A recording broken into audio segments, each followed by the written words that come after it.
So my name is Dworzak, and I'm a photographer with the Magnum Agency. And at the end of February 2018, I traveled to northern Tanzania, more precisely to the region north of Arusha, which is at the foot of the Kilimanjaro mountain. And the plan was to photograph a story on Maasai women's land rights.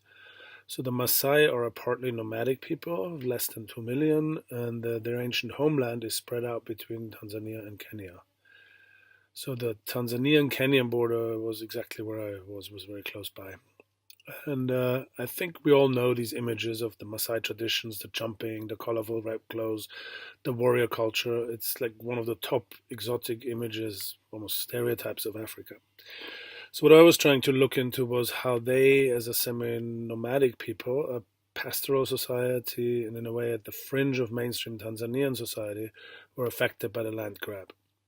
And what I found was especially women fighting for their rights to keep their traditional land and to keep the grazing ground for their cattle. So still, they're often being forced out by the expansions of cities, by the government because their land rights are weak, or by investors, progress in general, or because their land is valuable.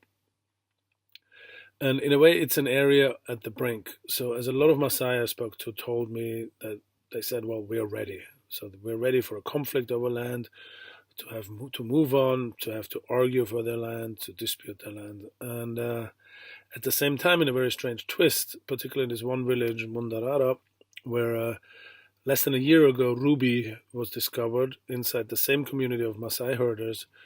You can find that some of them are catching on to this new boom. They're trading rubies. There's this incessant buzz in the village center, like a growing boomtown, and which is very different from the usually very peaceful, quiet, calm bomas, which are a traditional Maasai cluster of huts and cattle.